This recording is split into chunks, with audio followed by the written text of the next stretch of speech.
O marido foi numa viagem de negócios por 2 semanas, mas na verdade estava a divertir-se com a amante.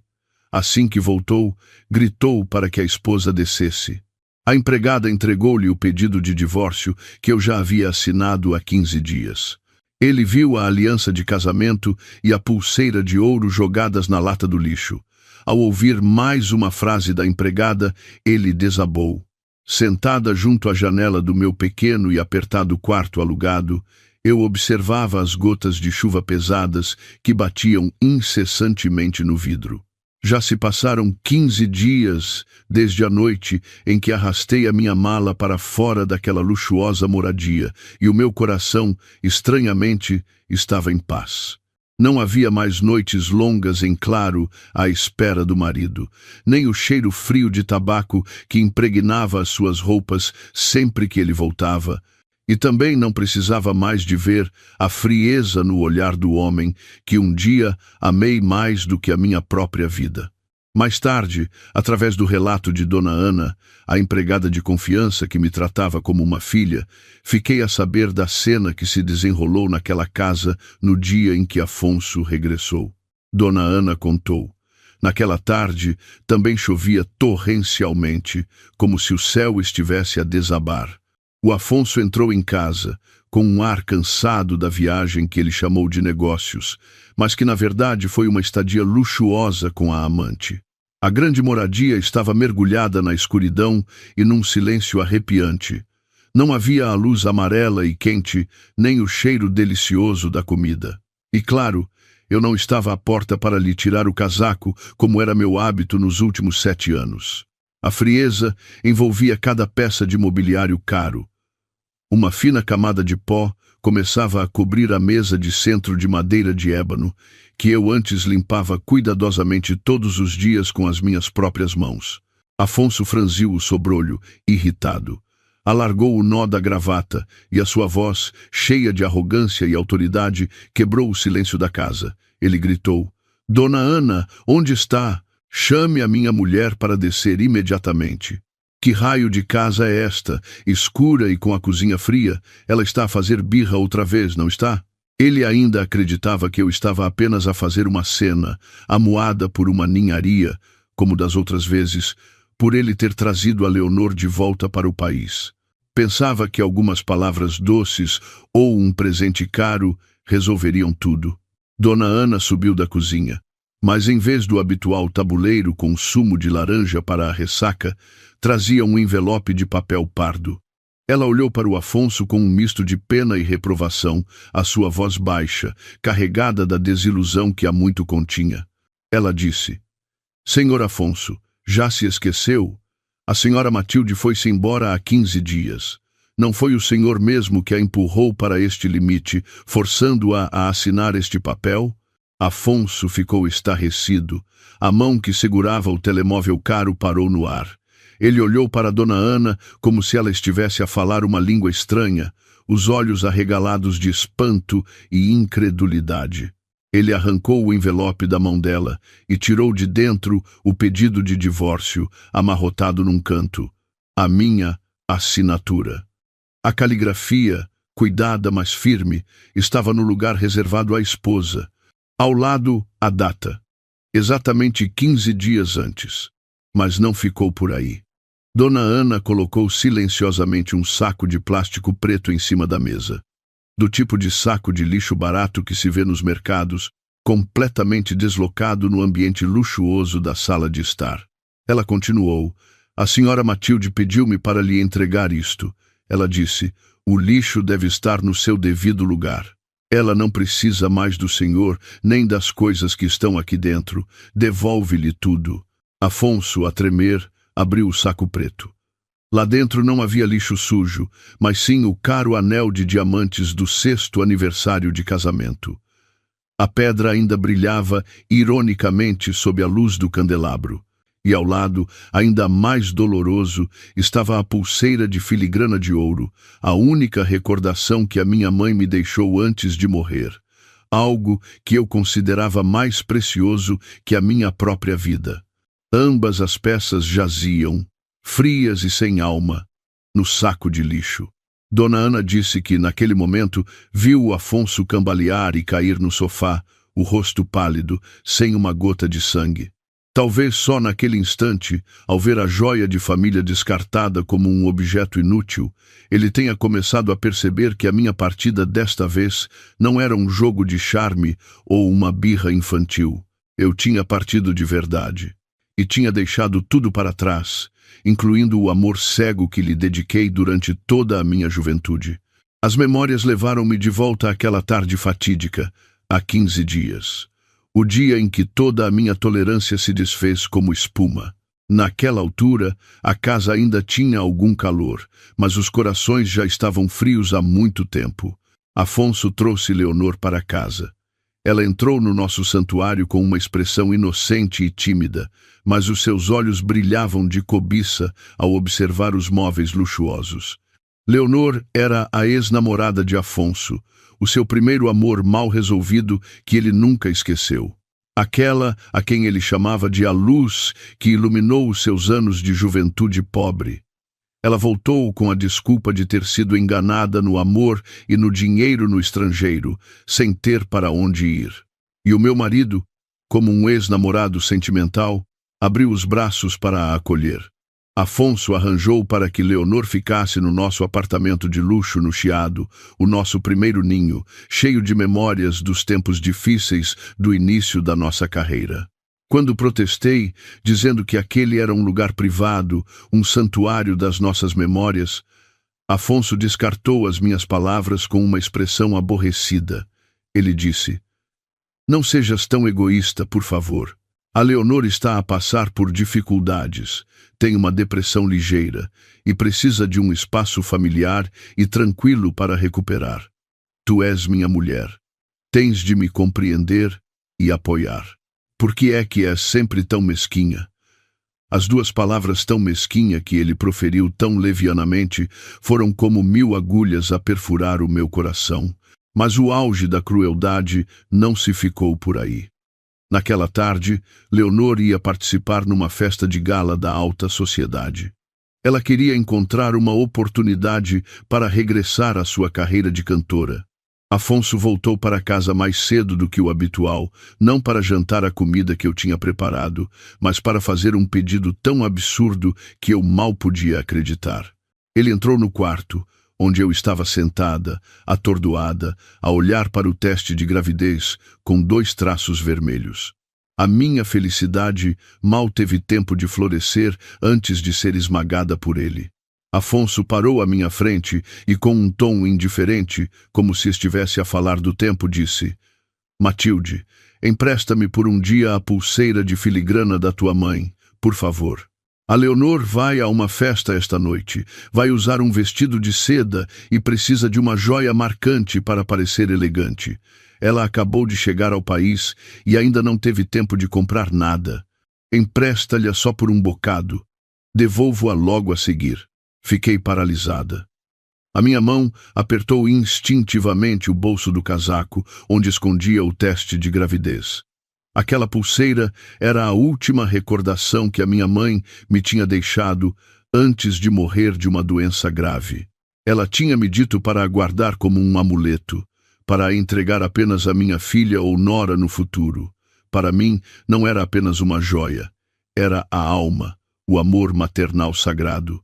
E agora, o meu marido, a pessoa que melhor conhecia o seu significado, queria tirá-la de mim para a colocar no pulso da sua ex-amante. Levantei os olhos para ele, tentando conter o tremor na minha voz. "Afonso, sabes o que estás a dizer? É a recordação da minha mãe. A minha mãe já morreu. Queres que eu dê a recordação de uma pessoa falecida à tua ex-namorada para ela se exibir? Dás-lhe tanto valor a ponto de pisar a dignidade da tua própria mulher?" Afonso franziu o sobrolho, a impaciência evidente no seu rosto. Ele estalou a língua e acenou com a mão, como se eu estivesse a fazer uma tempestade num copo de água. "Lá começas tu outra vez. Ela só vai usar por uma noite. Não se vai estragar por isso, porque é que a guardas como se fosse um tesouro de família. A Leonor é uma artista, a sua aura é elegante, só ela pode realçar o valor dessa pulseira. Tu, que passas o ano inteiro enfiada na cozinha, se a usares, as pessoas vão pensar que é uma imitação barata. É um desperdício. As suas palavras foram como uma bofetada na minha cara, dolorosa e humilhante. Então, aos olhos dele, eu, a esposa dedicada que sacrificou a sua carreira de cantora para ser o seu apoio durante 7 anos, não era digna da recordação da minha própria mãe, mas uma cantora decadente que acabara de regressar do estrangeiro era. Aquela comparação cruel matou a última centelha de esperança que eu tinha neste casamento. Comecei a rir, um riso amargo que me corroeu por dentro. A minha mão, no bolso, largou o teste de gravidez. Percebi que este filho não vinha na altura certa, ou talvez viesse para me ajudar a ver a verdadeira face do homem a quem eu chamava de marido. Levantei-me, fui ao cofre e tirei a caixa de veludo com a pulseira, mas em vez de lhe a dar, atirei-a para o saco de lixo no canto do quarto. A minha ação deixou-o de boca aberta, mas eu respondi ao seu espanto com um silêncio absoluto. Naquele momento, soube que não podia ficar mais um segundo naquela casa. Há 15 dias, quando o ponteiro do relógio se aproximava das 12, uma dor aguda no baixo ventre atingiu-me como uma enchente, levando a pouca força que me restava. Fiquei encolhida no chão frio, a suar em bica, abraçando a minha barriga, onde a pequena vida se debatia fracamente, pedindo ajuda. Em pânico total, por instinto de esposa, agarrei no telemóvel a tremer e liguei para o homem, a quem ainda chamava de marido. O telefone tocou longamente, cada toque como um martelo a bater no meu peito apertado pelo medo. A primeira chamada não foi atendida. Apenas o silêncio cruel respondeu. Não desisti. Suportei a dor e liguei uma segunda vez. Esperava que ele estivesse apenas ocupado ou que não tivesse ouvido o toque. Desta vez, ele atendeu. Mas o som que ouvi não foi de preocupação, mas sim uma voz irritada misturada com o barulho de um hospital. Ele disse: "O que se passa para estares a ligar sem parar? Estou muito ocupado. Se não for nada importante, não me chateis." Tentei respirar fundo, a minha voz distorcida pela dor. "Afonso, estou com muitas dores de barriga. Acho que estou a ter um aborto espontâneo. Podes vir levar-me ao hospital? Estou com muito medo." Pensei que, por mais insensível que ele fosse, ao ouvir que o seu próprio filho estava em perigo, ele largaria tudo e viria a correr. Mas enganei-me. A sua crueldade ultrapassava a minha imaginação. Do outro lado da linha, ouvi os soluços dengosos de Leonor. "Amor, dói-me tanto a mão, com tanto sangue assim. Será que vai ficar cicatriz?" Imediatamente, a voz de Afonso tornou-se suave e reconfortante. "Calma, querida. O médico já está a tratar disso. É só um arranhão. Não te preocupes." Depois, virou-se para mim. A sua voz mudou 180 graus, fria e cheia de repugnância. "Ouviste? A Leonor está ferida. Cortou a mão sem querer. Para de inventar doenças para chamar a atenção. Esse truque já é velho. Se te dói, apanha um táxi. Não tenho tempo para isso." O som do tu-tu-tu soou friamente, cortando toda a esperança, cortando o frágil fio do nosso casamento que ainda restava. Mais tarde, soube que o ferimento de Leonor era apenas um pequeno corte ao descascar uma maçã que mal sangrou antes de secar. No entanto, ele, o meu marido, ficou em pânico, como se ela estivesse à beira da morte. Enquanto a sua própria mulher se contorcia entre a vida e a morte, ele considerava tudo um drama mal encenado. De volta ao presente, Afonso estava paralisado no meio da sala de estar vazia. O telemóvel escorregou da sua mão para o sofá. A memória daquela chamada perdida naquela noite voltou, sufocando-o. Ele lembrou-se de ter desligado o telemóvel logo a seguir, para se dedicar totalmente a cuidar do arranhão na mão da amante, deixando-me a lutar sozinha na noite escura. O olhar de Afonso pousou na área da cozinha, onde ainda estava uma panela de barro fria. Ele aproximou-se, levantou a tampa. Dentro havia canja de galinha. A sopa que dias antes ele tinha mencionado que lhe apetecia porque andava com dores de costas. Embora eu estivesse muito cansada nesse dia, com uma dor surda na barriga, fiz um esforço para ir ao mercado, escolher o melhor frango. Cozinhei-a durante horas, à espera que ele voltasse. Mas ele não voltou.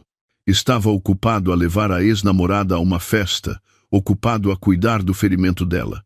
A canja agora tinha uma camada de gordura e bolor, com um cheiro azedo a estragado. Tal como o nosso casamento apodrecido, sem salvação. Incapaz de aceitar que eu tinha partido, Afonso saiu de casa a correr como um louco, conduzindo a alta velocidade até ao escritório de advocacia de Beatriz.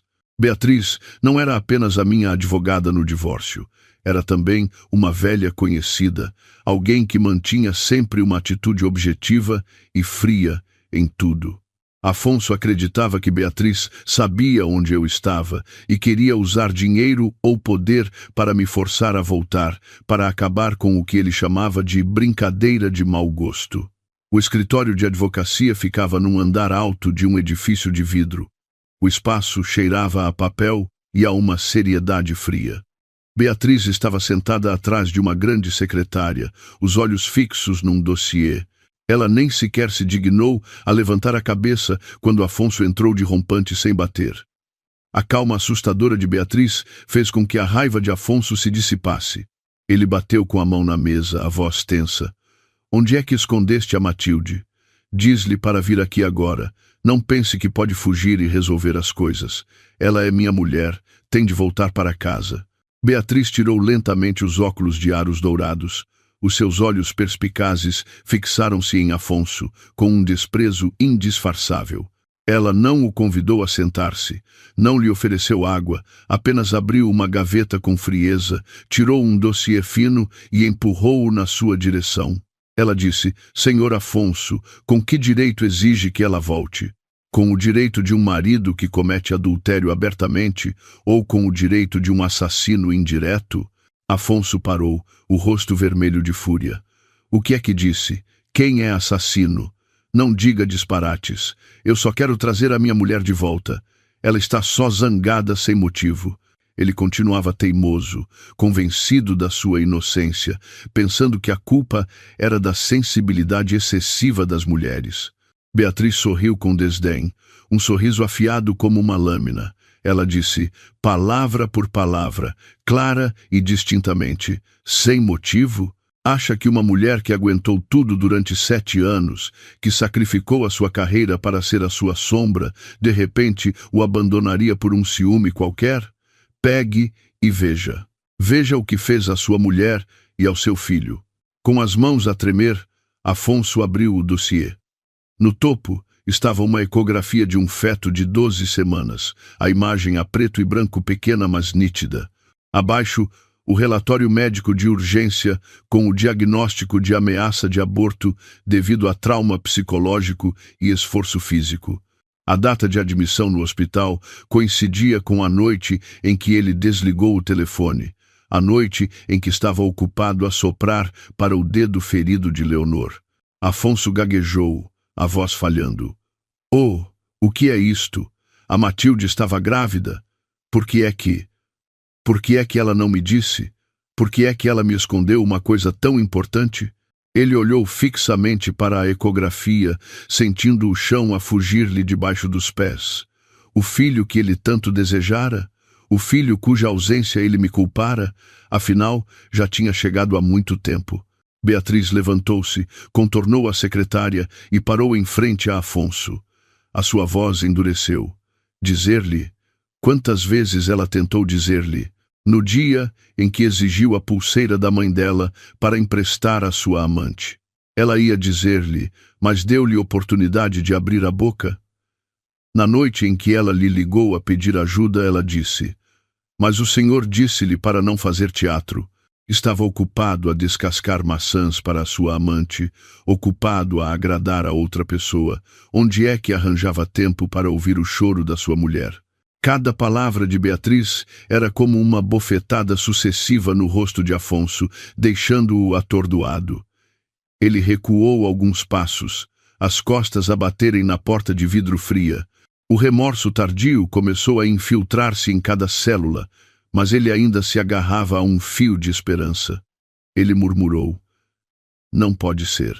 Ela não pode ser tão cruel ao ponto de levar o meu filho assim." Mas a única resposta que obteve foi o olhar frio de Beatriz e o som seco do dossiê a ser fechado como um ponto final em todas as suas desculpas. Saindo do escritório de advocacia com a mente em turbilhão, Afonso conduziu a alta velocidade para casa como um homem sem alma. Passou sinais vermelhos, zigue-zagueou pelo trânsito intenso. As buzinas soavam estridentes, mas ele não ouvia nada. Na sua cabeça só havia a imagem da ecografia e as palavras sarcásticas de Beatriz. Ele não acreditava, ou não se atrevia a acreditar, que tinha sido tão cruel ao ponto de empurrar a sua mulher e filho para a beira da morte. Precisava de provas, precisava de encontrar algo em casa para provar que Beatriz estava a mentir, ou pelo menos para acalmar o medo crescente dentro de si. Ao chegar à casa, Afonso correu para o quarto. O quarto ainda tinha o meu cheiro familiar, o cheiro suave de jasmim que eu costumava ter na mesa de cabeceira. Ele remexeu em todas as gavetas, virou os lençóis e as almofadas, na esperança de encontrar um diário ou um pedaço de papel que eu tivesse deixado. Mas estava tudo vazio. Eu tinha limpado tudo, não deixando nada que pudesse lembrar a minha existência, exceto um vazio doloroso. Desesperado, Afonso sentou-se no chão, o olhar perdido a vaguear pelo quarto. De repente, os seus olhos pararam no pequeno caixote do lixo no canto, ao lado da penteadeira.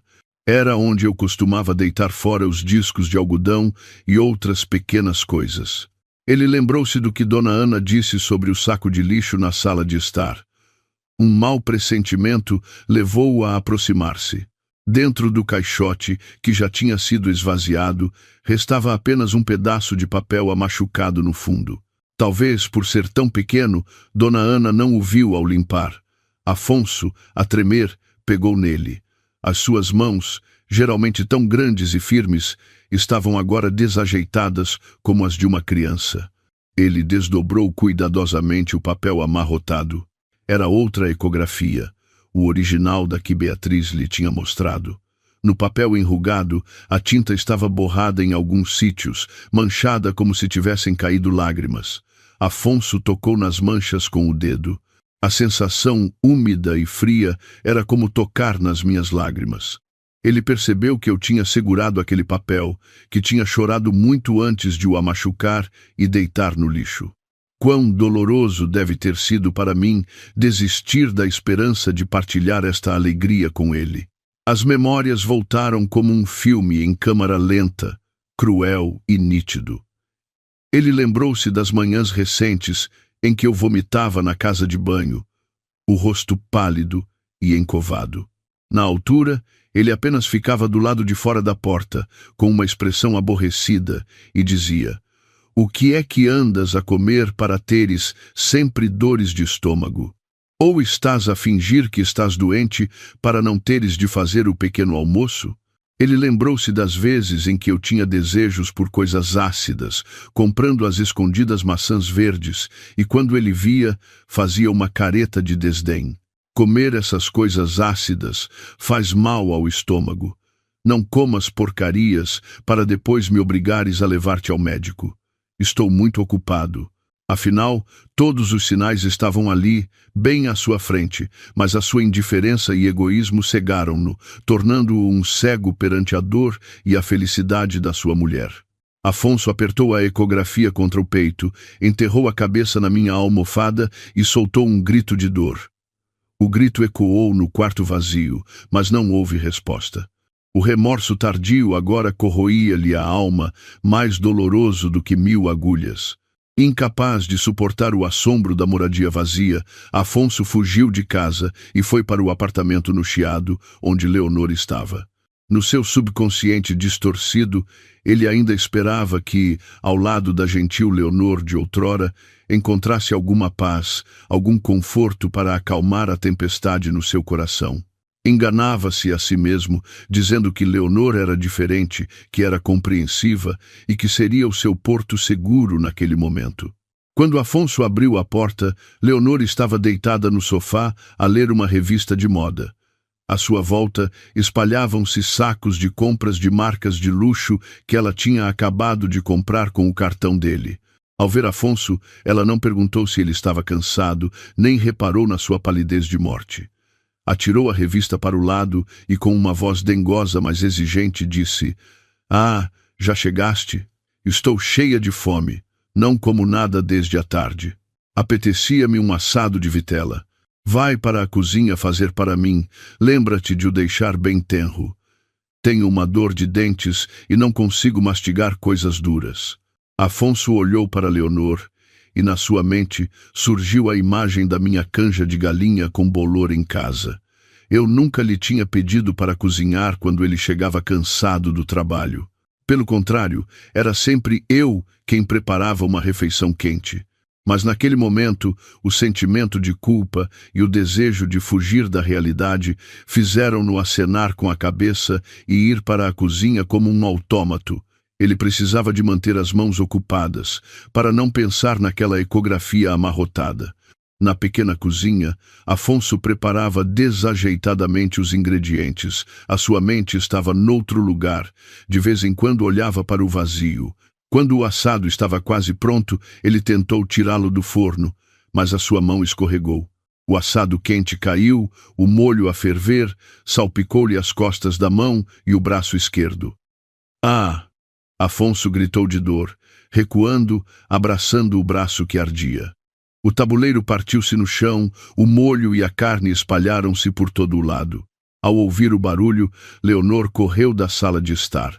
Mas em vez de ver como Afonso estava, a sua primeira reação foi gritar, com uma voz estridente: "Meu Deus, o que é que fizeste? Salpicaste molho no meu vestido de seda novo. E neste tapete de pelo também. Cheio de gordura, como é que isto se lava agora? És tão desastrado." Ela lamentou-se, olhando para a bainha do vestido com algumas gotas de molho, o rosto contorcido como se fosse a maior tragédia do mundo. Ignorou completamente Afonso, que estava encolhido num canto da cozinha, a suar de dor, o braço a começar a formar grandes bolhas de queimadura. Afonso olhou para a mulher à sua frente, aquela que ele considerava a sua lua, o seu tesouro insubstituível. Naquele momento, a máscara de gentileza e elegância de Leonor caiu, revelando um egoísmo e uma frieza arrepiantes. Ele passou água fria na queimadura. A dor na pele não era nada comparada com a dor que se espalhava no seu coração. Ele lembrou-se das vezes em que se cortou ligeiramente a arranjar alguma coisa ou quando teve febre. Eu ficava em pânico, limpava a ferida com cuidado, fazia um penso e proibia-o de tocar em água durante uma semana. Ficava acordada a noite toda a colocar-lhe panos frios na testa para baixar a febre. O contraste cruel entre a esposa dedicada e a amante interesseira tornou-se claro como água, como um balde de água fria na sua cara, despertando-o de um longo delírio. Afinal, a luz que ele venerava era apenas um néon falso, e a verdadeira e calorosa lua, ele próprio, a tinha afastado. A dor ardente do braço queimado parecia queimar-lhe a mente. Mas a frieza da atitude da mulher à sua frente fê-lo tremer ainda mais. Leonor continuava sentada no sofá, a comer uma maçã com naturalidade. O som da sua mastigação ecoava no silêncio assustador. Ela não se levantou para lhe dar gelo ou uma pomada. O seu olhar estava fixo no ecrã do telemóvel, a ver os novos modelos de malas, lamentando ocasionalmente a mancha no tapete caro. Afonso entrou na casa de banho, abriu a torneira de água fria e deixou-a correr sobre a ferida inchada e vermelha.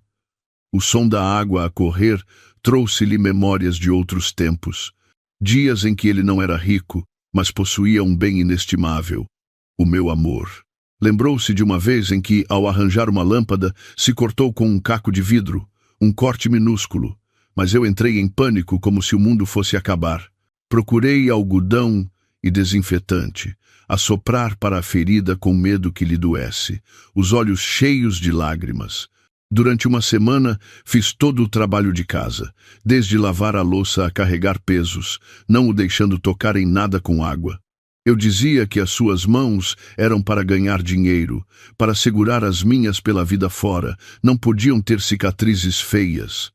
Aquela atenção meticulosa já o tinha irritado, achando que eu era demasiado preocupada. Mas agora, sozinho na casa de banho fria, a olhar para o braço inchado que ninguém via, ele sentiu a solidão extrema de quem perdeu o amor verdadeiro. Afonso saiu da casa de banho com uma toalha molhada enrolada na mão. Leonor olhou para cima, não para perguntar como ele estava, mas para fazer uma repreensão leve. Da próxima vez, tem mais cuidado. Um homem com mãos tão desajeitadas. Vai-te embora.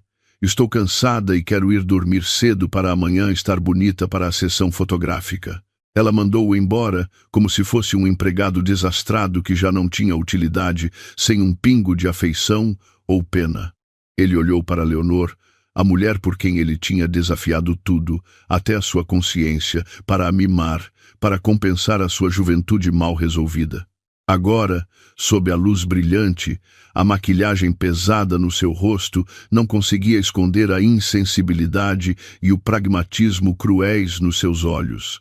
Ele percebeu que tinha trocado uma joia quente por uma pedra falsa e fria.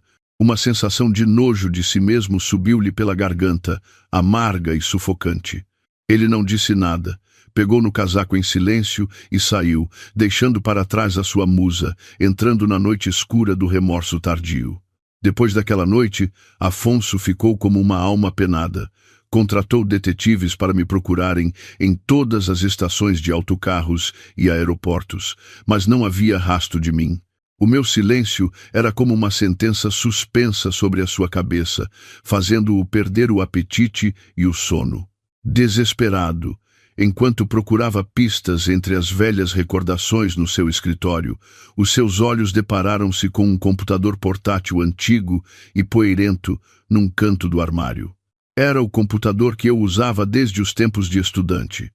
Mais tarde, quando tivemos dinheiro para um novo, eu guardei-o para armazenar fotografias e dados importantes da família. Afonso ligou-o.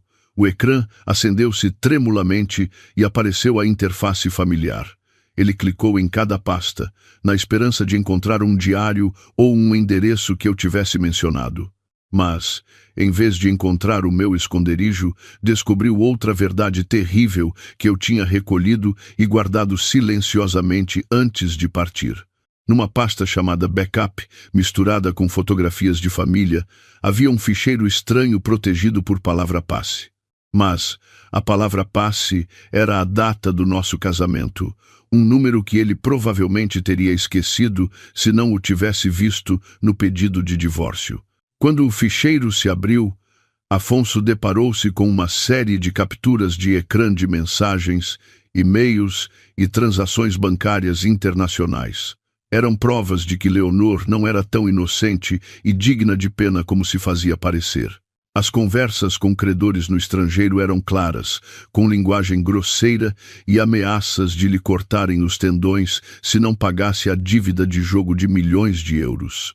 Afinal, Leonor não tinha voltado ao país por saudades do antigo amor, nem para recomeçar a vida, mas porque estava encurralada, perseguida pela máfia e precisava de encontrar uma mina de ouro para pagar as suas dívidas. Afonso, atônito, continuou a ler as mensagens que Leonor enviou a uma amiga íntima. Aquele idiota ainda está caidinho por mim. Basta-me chorar um bocado e ele acredita em tudo. Ele vendeu ações da empresa por 2 milhões de euros. Eu disse-lhe que era para produzir um espetáculo, mas na verdade foi para transferir o dinheiro urgentemente para pagar as dívidas. Senão, eles matavam-me.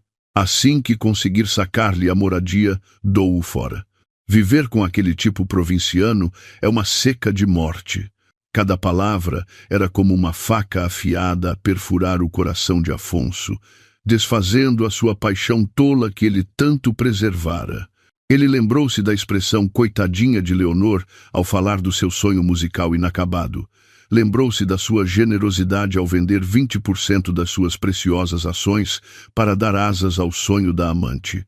Afinal, tudo não passava de uma peça de teatro perfeita, e ele era o palhaço mais lamentável da peça. O dinheiro, ganho com o suor e as lágrimas que nós os dois juntamos, tinha se tornado dinheiro estúpido para Leonor gastar no jogo e pagar as suas dívidas. Afonso enterrou a cabeça no teclado, as mãos a cobrir o rosto. Um riso seco escapou-lhe da garganta, soando como um choro. Ele, por causa de uma vigarista profissional, tinha expulsado a sua esposa dedicada. Por causa de uma mulher venenosa, tinha abandonado cruelmente o seu filho por nascer. Esta verdade nua e crua não só o fez sofrer pela traição, mas também o aterrorizou com a sua própria estupidez. Mas, no meio do colapso, uma centelha de esperança surgiu quando o detetive ligou. Alô? É o Sr. Afonso? Encontramos a sua mulher. Ela está numa pequena aldeia na Serra da Estrela. 2. O carro de luxo de Afonso, coberto de lama após uma longa viagem por estradas de montanha, parou finalmente em frente a uma pequena casa de turismo rural, aninhada num vale enevoado. O lugar era estranhamente silencioso, apenas com o som do vento a soprar nos pinheiros e o chilrear dos pássaros, um contraste total com o barulho e a poeira da cidade onde vivíamos. Eu escolhi este lugar pela paz, para fugir das memórias dolorosas e, mais importante, para cuidar da minha gravidez, para proteger a pequena vida que crescia dentro de mim. Eu estava no pátio a estender pequenos fatos de bebê, a alisar suavemente cada dobra de tecido. A minha barriga já estava proeminente sob o vestido de grávida largo. O meu rosto estava um pouco pálido, mas o meu olhar tinha recuperado a serenidade. De repente, o som de um motor de carro, a desligar-se e de passos apressados atrás de mim, fizeram-me virar. A figura familiar de Afonso apareceu na névoa. Ele parecia abatido, com a barba por fazer, os olhos encovados e com olheiras, sem qualquer vestígio do CEO elegante que fora. Matilde, Afonso chamou o meu nome, a voz embargada pela emoção. Ele correu na minha direção, querendo abraçar-me como se tivesse medo que eu desaparecesse na névoa. Mas eu recuei. O meu olhar frio como uma lâmina a parar os seus passos. Eu já não era a esposa fraca e submissa de antes. A sua presença aqui, neste momento, só perturbava a vida pacífica que eu, com tanto custo, tinha construído. Afonso parou. Os olhos fixos na minha barriga de grávida, o remorso e a dor surgiram nos seus olhos. Ele estendeu a mão, trêmulo, querendo tocar no filho cuja existência ele tinha negado. A sua voz, embargada. Tu, estás bem? Oh, o nosso filho. Desculpa, eu errei. Eu não sabia que estavas grávida, se soubesse. Eu não. Eu sorri com desdém, um sorriso cheio de amargura e desprezo. Afastei a sua mão, a minha voz fria ecoou no silêncio. Não me toques, este filho é meu, só meu, não tem nada a ver contigo. Vai-te embora. Vai cuidar da tua amantezinha, vai descascar maçãs para ela. Aqui ninguém precisa da tua compaixão barata. Afonso ficou paralisado. Tentou explicar, tentou dizer que já sabia a verdade sobre Leonor, que a tinha mandado embora. Mas as suas palavras entravam por um ouvido e saíam pelo outro, sem sentido e vazias. Eu olhei-o nos olhos e disse, palavra por palavra, achas que só por admitires o teu erro tudo pode ser apagado?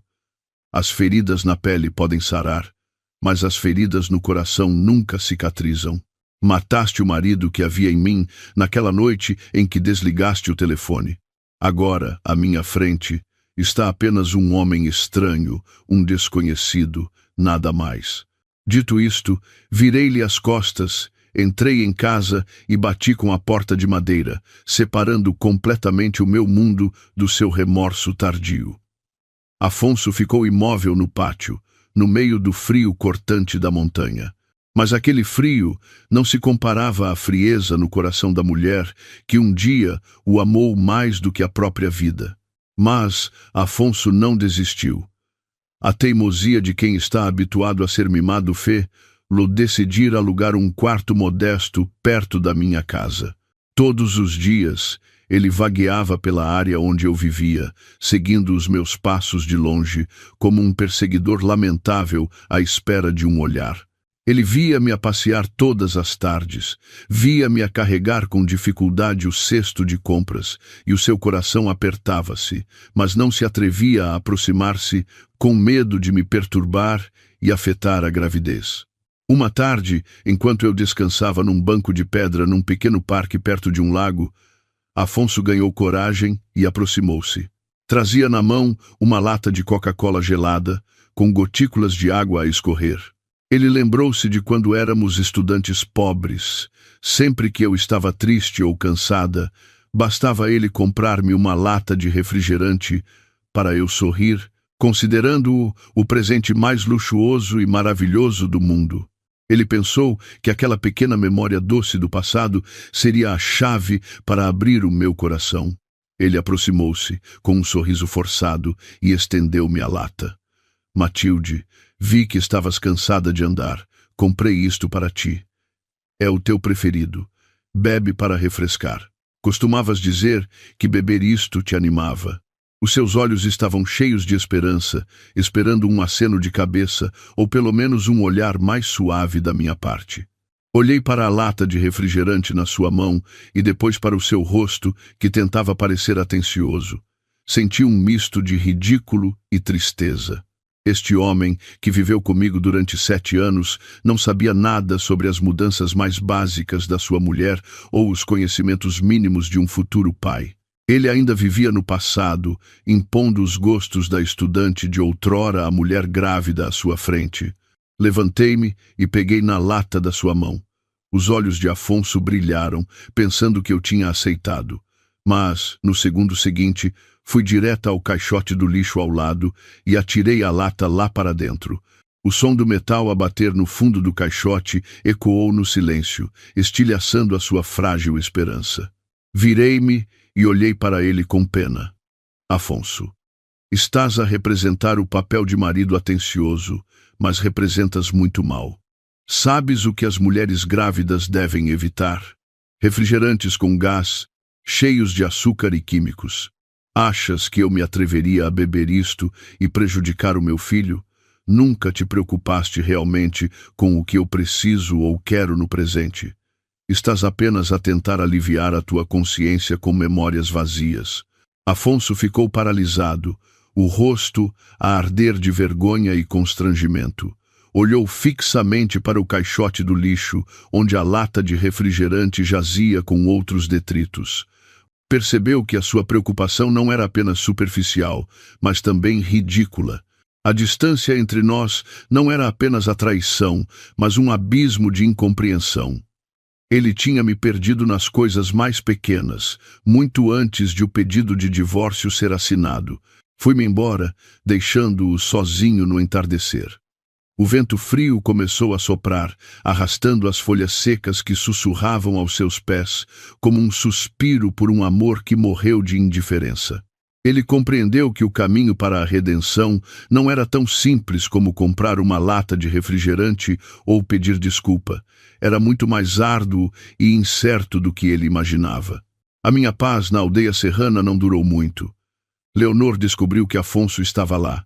Ela chegou mais depressa do que eu esperava, trazendo consigo um ciúme louco e um cheiro forte a perfume que quebrou a pureza do vale. Nesse dia, enquanto eu estava sentada na varanda a ler, Afonso, como sempre, estava a arranjar a cerca de madeira do portão para o dono da casa, como desculpa para me ver de longe. De repente, um táxi travou bruscamente em frente ao portão. Leonor saiu, os seus saltos altos a baterem no chão de gravilha. Ela já não tinha a falsa aparência de elegância do início. O seu rosto estava muito maquilhado, mas ainda revelava um ar abatido. Os olhos dela brilharam de fúria ao ver Afonso com um martelo na mão. Ela correu na sua direção e, antes que alguém pudesse dizer alguma coisa, gritou estridentemente: Afonso, fugiste para aqui para te encontrares com a tua ex-mulher? Disseste que ias em viagem de negócios, afinal vieste para ser criado dela? Afonso assustou-se, largou o martelo, o rosto pálido ao ver Leonor. Ele levantou-se rapidamente e pôs-se à frente dela, a voz baixa. O que é que estás a fazer aqui? Eu disse-te para não me seguires. Vai-te embora, não faças escândalo. Mas Leonor não quis saber, empurrou Afonso com força e avançou na minha direção, onde eu continuava calmamente a virar as páginas do livro. Ela apontou para o meu rosto, a voz cheia de ódio. E tu, Matilde, finges-te de santa, mas usas a tua barriga de grávida para o prender, para o atrair até aqui, não é? És mesmo dissimulada. Levantei os olhos para Leonor, achando a sua desfaçatez ridícula. Alguém que se intrometeu na família de outra pessoa agora fazia o papel de vítima. Fechei o livro, a minha voz calma, mas fria. Senhora Leonor, tem problemas de memória? Eu e ele assinamos o divórcio. Fui eu quem se foi embora, e ele é que me seguiu. Se não consegue segurar o seu homem, devia olhar para si mesma. Não venha para aqui ladrar e incomodar os outros. Leonor ficou roxa de raiva. Quando ela estava prestes a agarrar-me os cabelos, Afonso agarrou-lhe o braço. Pela primeira vez, vi Afonso a gritar com Leonor. O som ecoou pela colina. Cala-te, não lhe toques. Quem errou fui eu e foste tu. A Matilde não fez nada. Não tragas os teus modos de arruaceira para aqui. Leonor olhou, chocada, para o homem que a tinha mimado tanto e que agora defendia a ex-mulher à sua frente. O olhar de Leonor passou de espanto para um ódio profundo. Ela sabia que se Afonso voltasse para mim, a mina de ouro que ela estava a explorar desapareceria e os credores não a deixariam em paz. Ela soltou-se bruscamente da mão de Afonso. Lágrimas de crocodilo começaram a cair. Muito bem, gritas comigo por causa desta mulher. Esqueceste-te do que me prometeste, disseste que me amavas mais que tudo. Eu olhei para aquele teatro barato com enfado, abanei a cabeça e entrei em casa, deixando-os a resolver a confusão que eles próprios criaram. Após a discussão barulhenta lá fora, Afonso insistiu que Leonor voltasse para a cidade, mas ela inventou uma dor de cabeça, tonturas, chorou e pediu para ficar uma noite num hotel na vila e ir embora no dia seguinte. Afonso, para ter paz e para eu não ser incomodada, concordou relutantemente.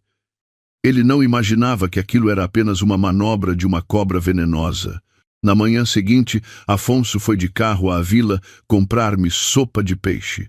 Ele ainda acreditava que pequenos gestos de bondade poderiam compensar o seu erro colossal. Aproveitando a ausência de Afonso, Leonor foi à minha casa.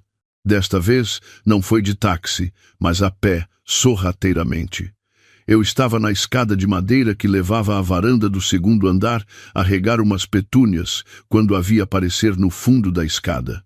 Já não tinha a agressividade do dia anterior, olhava para mim com um olhar frio e calculista. Ela subiu alguns degraus, a sua voz doce, mas cheia de punhais. Irmã Matilde, podemos falar um pouco? Sobre o bebê na sua barriga, pousei o regador e de cima olhei para ela, mantendo uma distância segura. Não tenho nada para falar consigo. Se procura o Afonso, espere que ele volte. Leonor sorriu com desdém, continuando a subir, a mão a acariciar o corrimão de madeira. Não seja teimosa. O Afonso agora só tem pena de si. Olhe para si. Com essa barriga, a sua beleza desvaneceu-se. O que tem para competir comigo? O melhor é abortar. Eu digo ao Afonso para lhe dar uma grande quantia de dinheiro, suficiente para viver confortavelmente para o resto da vida. Uma criança sem pai sofre muito, irmã. Ao ouvir aquelas palavras venenosas, o sangue subiu-me à cabeça. Ela não só queria roubar o meu marido e os meus bens, mas agora também queria tirar o direito de viver ao meu filho. Apertei a mão no corrimão. A minha voz endureceu. Fora. Sai daqui imediatamente. Não me obrigue a chamar a segurança. Vendo que eu não cedia, Leonor mudou de expressão. Olhou para os degraus íngremes da escada de madeira e depois para o portão, onde o carro de Afonso estava a regressar lentamente. Um sorriso diabólico apareceu nos seus lábios. De repente, ela enfiou a mão dentro do seu casaco largo, tirou um pequeno saco de plástico com um líquido vermelho, espremeu-o com força para que rebentasse e ensopasse o seu vestido branco. Antes que eu pudesse perceber o que estava a acontecer, Leonor atirou-se para trás, gritando um grito estridente que rasgou o silêncio. Ah, Matilde, não me empurre o meu filho! O seu corpo rolou escada abaixo. O som seco do impacto fez-me o coração parar. Ela ficou estendida no chão, abraçando a barriga, contorcendo-se, o sangue vermelho a manchar o chão de cimento, criando uma cena horrível. Exatamente no momento em que Afonso entrava pelo portão, com uma marmita de sopa de peixe ainda quente nas mãos. Ele deixou cair a marmita. A sopa espalhou-se pelo chão. Correu como um raio para onde Leonor estava, o rosto pálido ao ver a poça de sangue vermelho a alastrar-se. Leonor agarrou-se à calça de Afonso, o rosto coberto de lágrimas e ranho, a voz fraca, como se estivesse a morrer. Afonso, o nosso filho. A Matilde. Ela empurrou-me. Ela disse que eu lhe roubei o marido, por isso matou o meu filho. Dói tanto. Salva o meu filho. Afonso levantou a cabeça de repente e olhou para mim, os olhos injetados de sangue, um misto de choque e raiva. Ele gritou: Matilde, por que é que fizeste isto? Ela está grávida. Por mais que me odeies, que a odeies, que culpa tem a criança? Como pudeste ser tão cruel ao ponto de a empurrares escada abaixo? Eu estava no topo da escada, a olhar para as duas pessoas a representar a sua peça lá embaixo. O meu coração já não doía, nem sentia raiva, apenas um desprezo profundo. Não me defendi, não chorei a implorar que acreditasse em mim. Apenas cruzei os braços calmamente, olhei-o nos olhos, a minha voz fria como o vento de inverno. Olha bem, Afonso.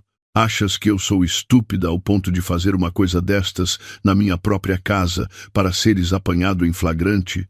Olha para o canto do telhado.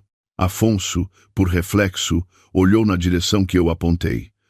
Num canto escondido do alpendre, uma pequena câmara de vigilância piscava uma luz vermelha, gravando silenciosamente tudo. Eu continuei. Desde que me mudei para cá, por estar sozinha e grávida, instalei uma câmara por segurança. Não esperava que fosse útil tão cedo. Ela encenou tudo, caiu sozinha, espremeu um saco de sangue falso. Está tudo gravado no cartão de memória. Ao ouvir a palavra câmara, os gemidos de Leonor pararam de repente. Ela ficou rígida, os olhos a vaguear em pânico. Não esperava que uma mulher caseira como eu fosse tão prevenida. Mas ela insistiu, gritando mais alto: Não acredites nela, ela está a mentir. Dói tanto, amor. Leva-me para o hospital. O meu filho vai morrer. Afonso olhou para a expressão de pânico de Leonor e depois para a minha calma assustadora. A dúvida começou a surgir na sua mente, mas ao ver a poça de sangue tão realista, não se atreveu a arriscar uma vida. Ele rangeu os dentes e pegou em Leonor ao colo. Está bem. Depois vemos quem tem razão. Agora temos de ir para o hospital. O carro de Afonso partiu em pânico, deixando-me sozinha no pátio soalheiro. Não corri atrás deles, mas entrei calmamente em casa, extraí o vídeo da câmara para o telemóvel e liguei a Beatriz, a advogada perspicaz que estava em trabalho perto dali, pedindo-lhe que me viesse buscar para irmos ao hospital local. Eu sabia que esta peça precisava de um final grandioso na presença de uma autoridade. Quando eu e Beatriz chegamos ao hospital, Leonor estava deitada na cama das urgências, ainda a gemer, a mão na barriga a fingir dor. Afonso estava ao seu lado, a segurar-lhe a mão, preocupado. A sua camisa branca estava manchada de vermelho. O médico de serviço, um homem de meia idade com óculos grossos, saiu com uma expressão carrancuda e confusa. Olhou para Afonso, depois para Leonor e abanou a cabeça. Afonso correu e agarrou o médico pela bata. Doutor, como está a minha mulher? Conseguiram salvar o bebê? Ela perdeu muito sangue. O médico afastou a mão de Afonso, ajeitou os óculos e disse, com uma voz alta e irritada: Esta senhora não está grávida para se poder salvar ou não. O útero está perfeitamente normal, sem sinais de gravidez. Afonso ficou chocado, os braços caíram-lhe ao longo do corpo. Não, não pode ser, ela disse que estava grávida de 3 meses. Então, de onde veio o sangue? O médico atirou para a mesa um pequeno saco de plástico esmagado, sujo de um líquido pastoso. Sangue? Pergunte-lhe a ela onde comprou sangue de porco ou corante alimentar tão realista. Trabalho há décadas e é a primeira vez que vejo alguém trazer um saco de sangue falso para as urgências. Ela tem apenas escoriações devido à queda. Não houve aborto nenhum. A sala de urgências ficou em silêncio. Todos os olhares se viraram para Leonor. Ela encolheu-se na cama, o rosto pálido. Desta vez era palidez de medo real, não de representação. Afonso virou-se para Leonor. O seu olhar passou de preocupação a espanto e, gradualmente, a um nojo profundo. Ele gaguejou. Leonor, tu mentiste-me. Não estás grávida. Então, todo este tempo, foi tudo invenção tua? Leonor gaguejou tentando negar. Não, eu estava grávida. O médico deve ter se enganado. Amor, acredita em mim. Nesse momento, eu entrei na sala, a segurar o telemóvel no ar. No ecrã, o vídeo nítido mostrava Leonor na escada, a tirar o saco de sangue do peito, a esmagá-lo e a atirar-se para o chão. Eu disse, com uma voz calma, mas firme: O doutor não se enganou. Aqui está a prova de que ela encenou tudo. Senhora Leonor, a sua representação foi excelente. Pena que o público já viu o final. Usou sangue falso para me acusar de homicídio. Isso é um crime grave. Beatriz, ao meu lado, acrescentou uma frase fatal. Com o comportamento de difamação e encenação de uma cena de crime com o objetivo de extorsão, podemos processá-la em tribunal imediatamente. Leonor, ao ouvir isto, ficou sem forças, desabando na cama em desespero. Afonso ficou imóvel, como se tivesse levado uma bofetada tão forte que não conseguia respirar.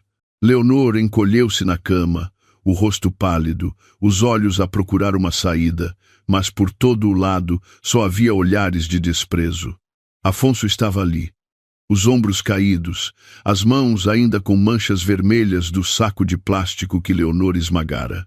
Ele parecia patético e perdido. Quando Leonor estava a gaguejar uma desculpa, dizendo que fez aquilo por amor a Afonso, ouviu-se o som de saltos altos a bater no chão do corredor. Uma mulher de meia-idade, elegantemente vestida com um casaco comprido e uma mala de marca, entrou. Tirou os óculos de sol, revelando olhos perspicazes e bem maquilhados.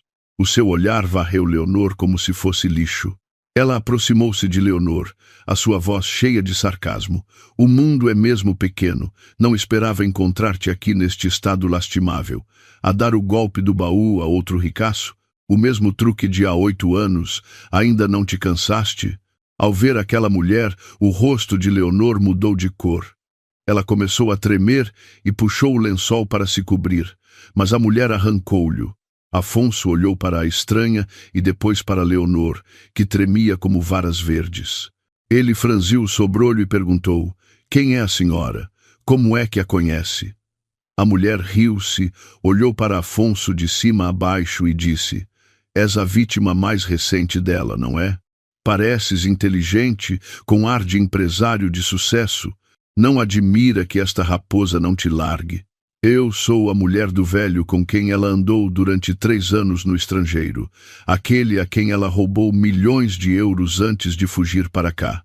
Afonso ficou paralisado, gaguejou. O quê? Ela disse que foi enganada, que foi vítima. A mulher soltou uma gargalhada que ecoou pela sala. Enganada? Ela é a rainha das vigaristas. Ela disse-te que estava grávida, não foi? Acorda.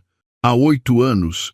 Para manter a forma e para poder andar com o meu marido sem problemas, ela fez uma laqueação de trompas. Uma mulher que fez uma laqueação, como é que pode engravidar e ter um aborto? As palavras da mulher foram como um raio que atingiu Afonso. Ele cambaleou para trás, as costas a baterem na parede fria. Os seus olhos arregalados fixaram-se em Leonor como se estivesse a ver um monstro. Toda a sua confiança, toda a sua compaixão, todas as desculpas que usou para justificar a sua traição desapareceram. Afinal, o filho que ele tanto cuidara era apenas um fantasma. Ele tinha abandonado o seu próprio filho para correr atrás de um útero vazio e um coração negro. Leonor sabia que não podia negar mais. Atirou-se da cama e ajoelhou-se aos pés de Afonso, o rosto coberto de lágrimas e ranho, a voz embargada pelo medo. Afonso, não acredites nela. Ela está a difamar-me. Eu amo-te de verdade. Fiz isto porque queria ficar contigo. Tive medo de te perder. Mas desta vez, as lágrimas não surtiram efeito. A verdade nua e crua tinha sido revelada, transformando o amor que ele venerava na mais barata das piadas. Afonso ficou imóvel, a olhar para a mulher ajoelhada a seus pés, as mãos dela agarradas às suas calças como uma sanguessuga. Uma sensação de nojo invadiu-o. Ele lembrou-se de como a tinha mimado, de como por ela tinha sido frio com a sua mulher, de como por ela tinha vendido o trabalho de uma vida, 20% das ações da empresa, 2 milhões de euros. Tudo tinha sido gasto por ela em festas e a pagar dívidas. Enquanto isso, a sua mulher tinha de poupar cada cêntimo, vestindo as mesmas roupas velhas durante anos. Afonso, com toda a sua força, deu-lhe um pontapé, atirando-a para o chão frio. Ele gritou, a voz rouca de dor e raiva. Desaparece, sai daqui, sua cobra venenosa. Enganaste-me, destruíste a minha família. Devolve-me a minha mulher e o meu filho, devolve-me tudo. Ele avançou para agarrar, mas as suas mãos tremiam tanto que não tinha forças. Leonor, com a dor do pontapé, ficou estendida no chão, o cabelo desgrenhado, a maquilhagem borrada. Vendo que Afonso já não sentia nada por ela, deixou de fazer o papel de vítima. Levantou-se, limpou o sangue falso do canto da boca, os olhos a brilhar de ódio. Ela sibilou. Mandas-me embora? Quem pensas que és? Achas que eu preciso do teu amor de meia tigela? Se não fosse pelo teu dinheiro, nunca olharia para um homem fraco que abandona a mulher e o filho como tu. Afonso olhou-a, chocado com a sua rápida mudança de atitude. Leonor sorriu com desdém, o seu tom agora ameaçador. Ouve bem. Os 2 milhões que me deste, já os gastei. Não penses que vais ver um cêntimo de volta. E não penses que vais ficar em paz. Tenho provas suficientes de que sonegaste impostos, de que conspiraste com parceiros para inflacionar os preços das matérias-primas. Se te atreveres a deixar-me agora, conto tudo à polícia e à imprensa. Depois veremos se mantens o teu lugar de presidente ou se vais para a prisão. Eu estava à porta, a assistir àquela cena de cães a morderem-se, o coração gelado. Estas 2 pessoas, uma gananciosa e má, outra estúpida e traiçoeira, mereciam o castigo do destino. Mas ao ouvir as ameaças de Leonor, arrepiei-me com a sua maldade. Ela tinha planeado tudo, tinha Afonso na mão desde o início. Afinal, Afonso nunca fora o seu amante. Fora apenas uma presa fácil para ela explorar até ao osso. Ao ouvir as ameaças, o rosto de Afonso passou de vermelho a branco. Ele não esperava ter alimentado uma cobra no seu seio. A sua carreira, a sua reputação, estavam agora nas mãos de uma louca que não tinha nada a perder. Ele desabou completamente, ajoelhando-se no chão, as mãos na cabeça, a chorar como uma criança abandonada. O seu choro ecoou pela sala, mas ninguém sentiu pena, pois era o preço que ele tinha de pagar pela sua traição. Olhei para Afonso e depois para Leonor, de pé com uma expressão vitoriosa. Senti um cansaço extremo. Queria ir-me embora daquele lugar, mas, assim que me virei, Uma dor aguda e súbita atingiu-me no baixo ventre, mais forte do que todas as outras, fazendo-me desmaiar e cair no chão. Matilde, o que se passa? O grito de Beatriz soou perto e longe. Senti o seu braço a amparar-me. Queria dizer que estava com dores para salvarem o meu filho, mas a minha garganta estava fechada. Um líquido quente começou a escorrer-me pelas pernas, molhando o meu vestido. Desta vez, não era sangue falso, era sangue real. Meu e do meu pobre filho, ameaçado pelos choques sucessivos. Afonso, ajoelhado, levantou a cabeça. Ao ver-me no chão, pálida, com sangue a escorrer, ele despertou do pesadelo. Levantou-se e correu na minha direção como um animal ferido, empurrando Leonor para o lado. Gritou: "Médico, médico! Salvem a minha mulher, salvem o meu filho!" Ele queria pegar-me ao colo, mas Beatriz foi mais rápida. A advogada esguia pôs-se à sua frente, os olhos a arder de raiva, e empurrou-o com força. "Afasta-te! Não lhe toques com essas mãos sujas.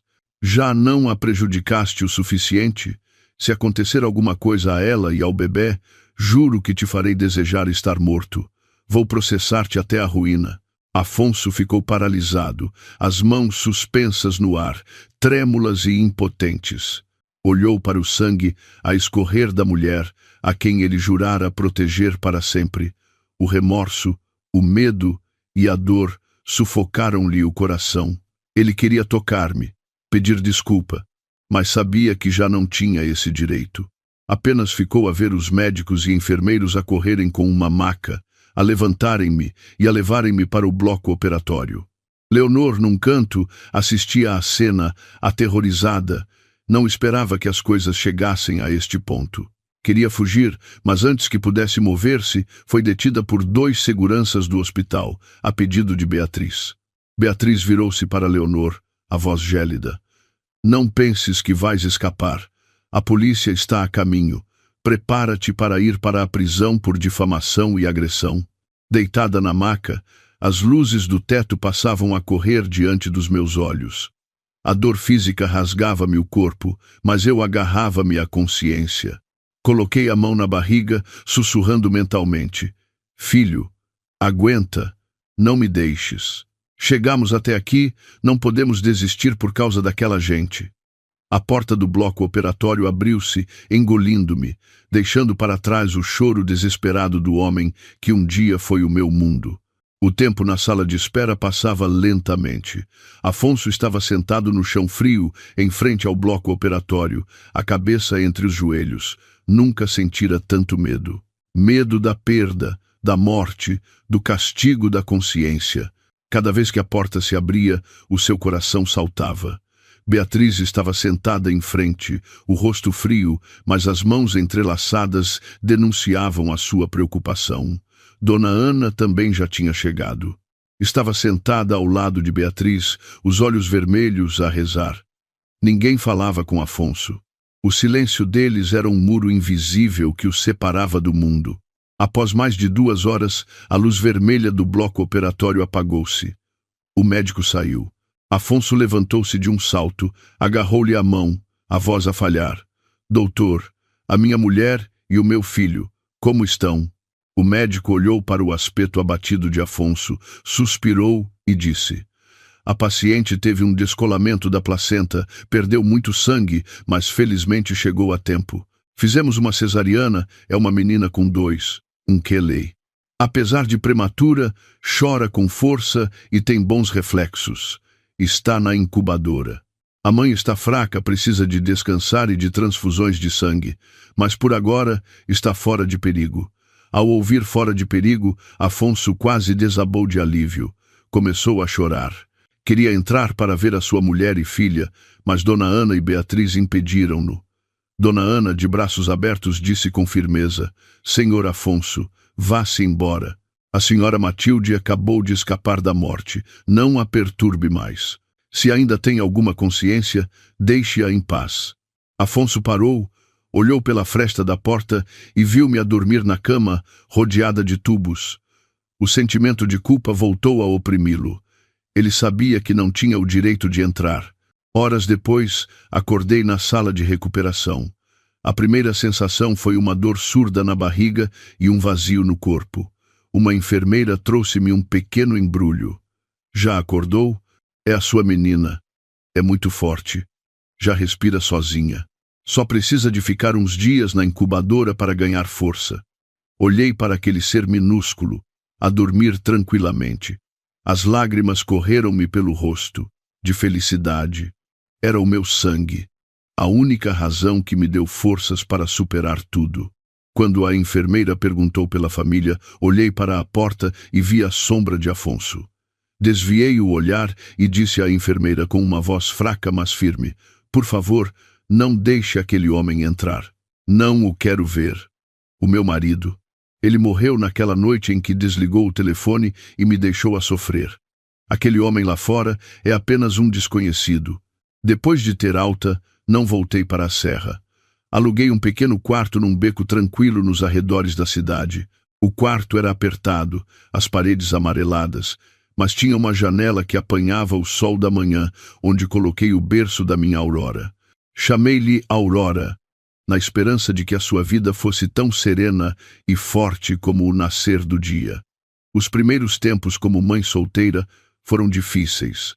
O pouco dinheiro que tinha ia desaparecendo com cada lata de leite e pacote de fraldas. À noite, abraçava a minha filha e chorava. A cicatriz da cesariana ainda doía, mas não tanto como a dor no meu coração. Eu dizia a mim mesma que não podia desistir, tinha de ser forte pela minha filha, para ganhar a vida e com a ajuda de Dona Ana, que se despediu da casa de Afonso para cuidar de mim e da minha filha, comecei a cantar novamente. Encontrei trabalho numa pequena casa de fados em Alfama. Na primeira noite em que peguei no microfone, as minhas mãos tremiam. Cantei fados tristes, que falavam de mulheres sofredoras e de amores desfeitos.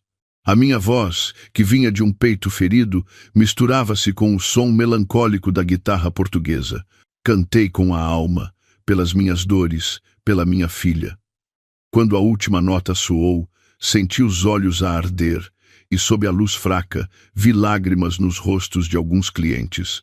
O dono da casa de fados, um homem de meia idade de cabelos grisalhos, aproximou-se e disse: "A sua voz não tem a técnica das cantoras profissionais, mas tem alma, tem o sentimento de uma mulher que já provou o amargo da vida. Continue a cantar assim e vai conseguir viver disto." As suas palavras aqueceram-me o coração e deram-me esperança. A minha vida e a da minha filha continuaram, tranquilas, contando cada euro ganho nas noites de fado. Pensei que seria sempre uma cantora anônima, até que uma noite mudou tudo. Chovia torrencialmente, havia poucos clientes. Cantei com tanta emoção que parecia que estava a arrancar a alma. Eu não sabia que, num canto escuro, um jovem cliente tinha gravado a minha atuação e a tinha publicado nas redes sociais. Na manhã seguinte, enquanto mudava a fralda da Aurora, Dona Ana entrou a correr, chocada. "Menina, veja isto, acho que ficou famosa.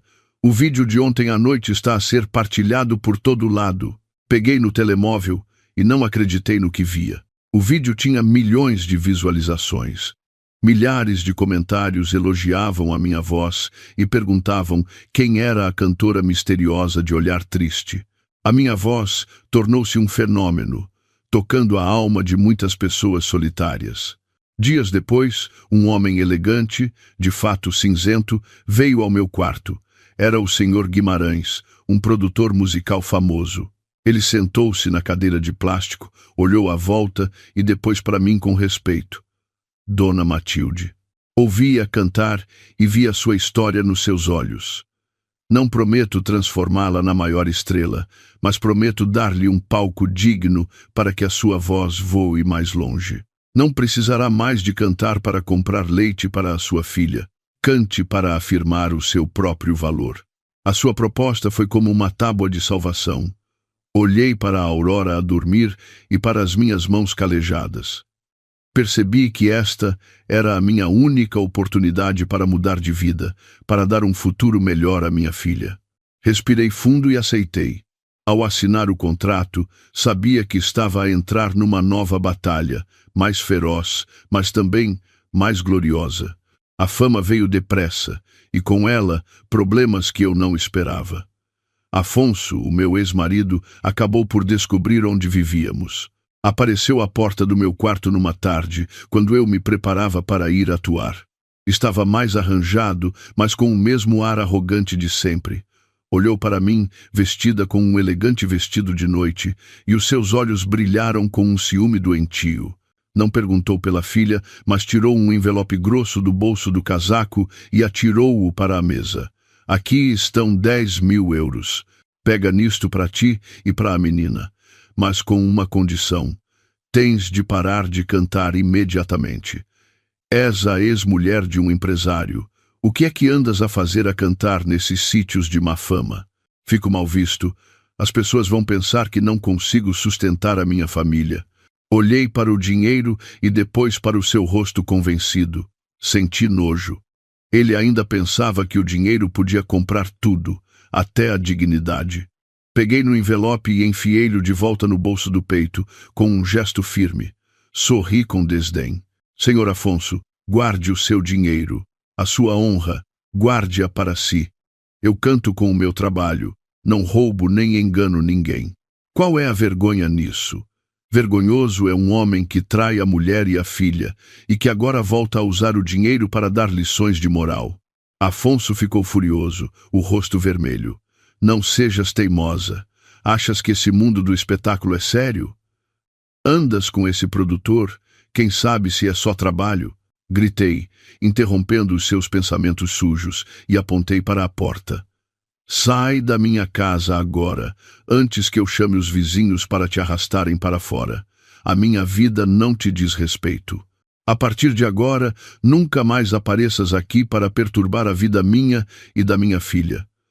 Afonso rangeu os dentes, olhou-me fixamente e foi-se embora, batendo com a porta do carro com raiva. Encostei-me à porta, a respirar fundo. Sabia que a sua aparição era um prenúncio de mais problemas. Como eu previa, poucos dias depois, uma tempestade mediática abateu-se sobre mim. Leonor, que aguardava julgamento em liberdade, não se deu por vencida. Usou o dinheiro que lhe restava e os seus contactos para espalhar uma série de rumores falsos para destruir a minha reputação. Uma manhã, acordei e vi a minha fotografia em todos os jornais online, com títulos sensacionalistas a manchar a minha honra. A verdade sobre o fenômeno da internet Matilde. Abandonou o marido empresário na miséria para andar com um produtor rico, o passado de devassidão da cantora hipócrita. Juntamente com fotografias minhas e do Sr. Guimarães a jantar, manipuladas para parecer um encontro romântico. A opinião pública, como uma matilha de lobos famintos, atirou-se a mim.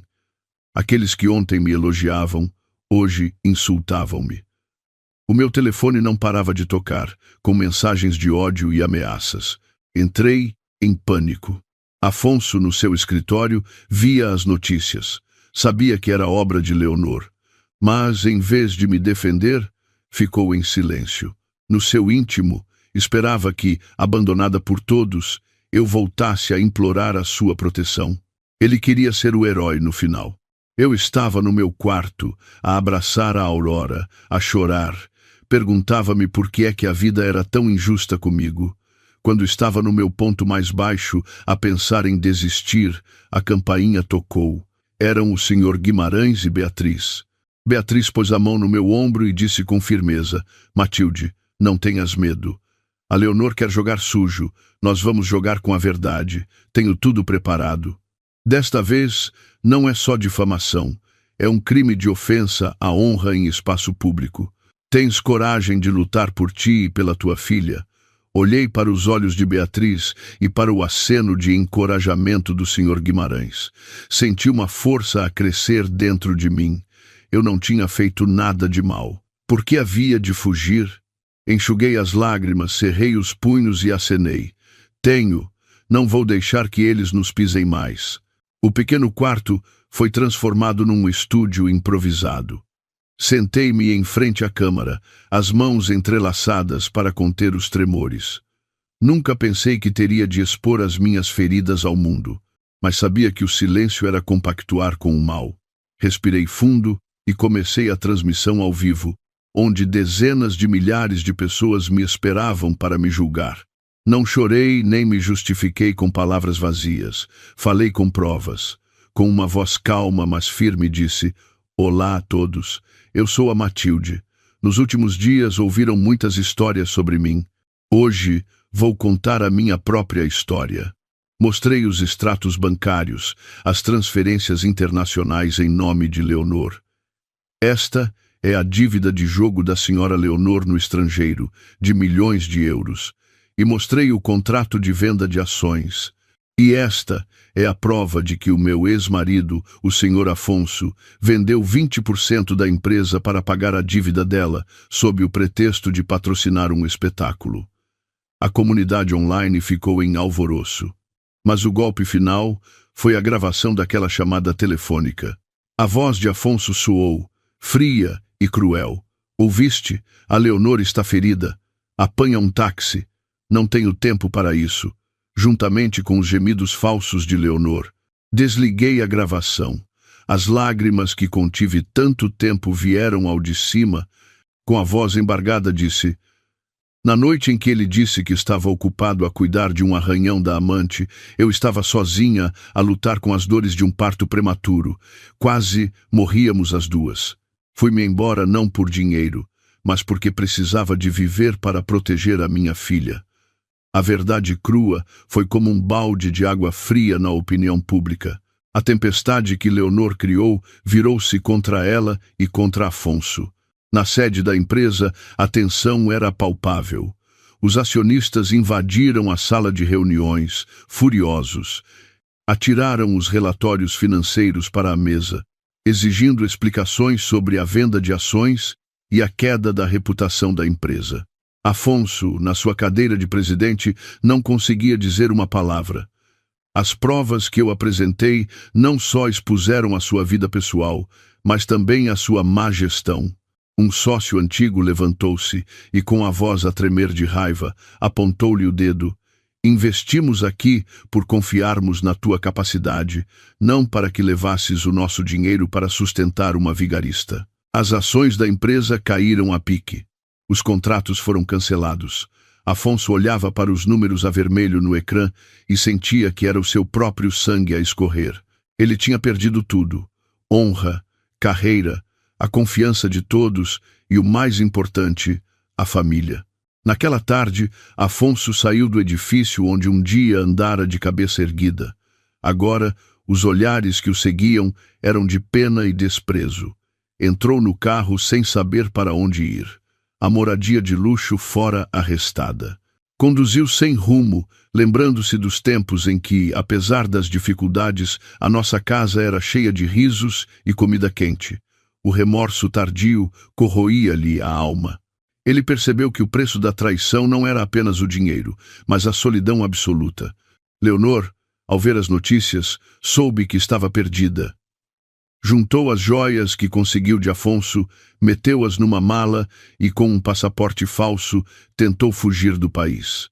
Mas mal entregou o passaporte. 2 polícias à paisana puseram-lhe a mão no ombro. Leonor gritou, debateu-se, mas as algemas frias prenderam as suas mãos. Ao ser levada, olhou para trás à procura de ajuda, mas não havia ninguém.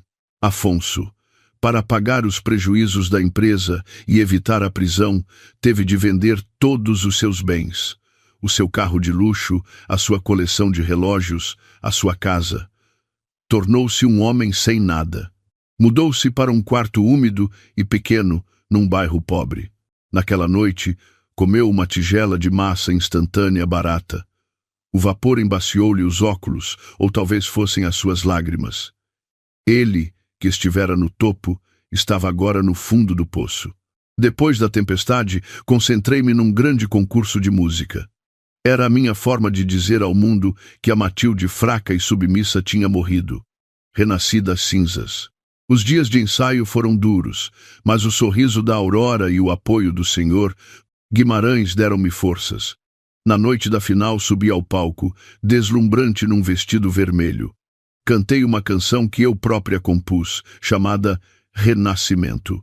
Cantei com o coração, sobre a minha jornada através da dor até a luz. A minha voz voou alto, quebrando todas as correntes, tocando a alma de milhares de pessoas. Quando a música terminou, o auditório explodiu em aplausos. Vi as lágrimas nos olhos dos jurados, o orgulho nos olhos de Beatriz e do Sr. Guimarães. Eu tinha vencido, não apenas o troféu, mas a minha própria batalha pela dignidade. No dia do julgamento, chovia miudinho. Entrei no tribunal, calma e composta. Afonso apareceu, irreconhecível. A camisa amarelada e enrugada, os olhos encovados. A sessão foi rápida. Beatriz apresentou as provas de que Afonso tinha dissipado os bens do casal para pagar as dívidas de Leonor. Afonso, sem advogado, não contestou nada. Concordo com tudo o que ela pede, disse ele, com a voz rouca. No final, como Afonso estava falido, eu não pedi partilha de bens. Fiquei com a custódia da Aurora e pedi uma pensão de alimentos simbólica. Ao sair do tribunal, respirei fundo o ar úmido e livre. De repente, uma mão trêmula agarrou-me o braço. Era Afonso. Os seus olhos suplicavam. Matilde, desculpa. Sei que é tarde, mas dá-me uma oportunidade. Quero recomeçar. Quero ver a minha filha. Olhei para o homem que um dia foi o meu mundo, agora um estranho patético. Soltei a sua mão suavemente. Afonso, as oportunidades não aparecem quando tu queres, especialmente quando tu próprio as deitaste no lixo com a tua aliança. A minha filha precisa de um pai decente, não de um traidor. Podes vê-la, como a lei permite, mas nunca sonhes em voltar. O meu marido, o homem que me amava, morreu naquela noite em que ele desligou o telefone para descascar maçãs para ela. O homem à minha frente é apenas um desconhecido. Virei-lhe as costas e entrei no carro de Beatriz, sem olhar para trás. Pelo espelho retrovisor, vi a sua figura solitária e curvada a desaparecer na chuva. Nos anos seguintes, ouvi dizer que Afonso fazia trabalhos braçais para sobreviver. Carregava caixotes no mercado, conduzia uma mota para uma aplicação de entregas. Diziam que, sempre que via uma atuação minha na televisão de uma loja, parava e ficava a olhar, perdido. Olhava para a sua ex-mulher, agora uma estrela, e depois para suas mãos calejadas. O remorso, naqueles momentos, devia ser mais doloroso do que qualquer castigo. 3 anos depois, estou sentada num café com jardim, a beber um chá de camomila. A Aurora, agora com 3 anos, corre atrás das borboletas. O seu riso é a música mais bonita do mundo. Ao meu lado está Duarte, um homem calmo e de olhar caloroso. Ele não é rico nem famoso. É um músico que tem estado a meu lado nos últimos 2 anos. Com ele, encontrei a paz que tanto procurei. O meu telemóvel vibra. É uma notificação do banco. Recebi a pensão de alimentos de Afonso. Ele envia todos os meses, pontualmente, com uma simples mensagem. Para minha filha, Aurora. Sorrio. Desligo o ecrã. Já não sinto nada. Perdoei-o, não por ele, mas por mim. Olho para o jardim e vejo Duarte a levantar a Aurora no ar, os dois a rir ao sol. Depois de tanta tempestade, percebi que a felicidade não é um destino, mas uma jornada. O céu depois da chuva é sempre mais claro e bonito. Como a minha vida agora, em paz e cheia de esperança.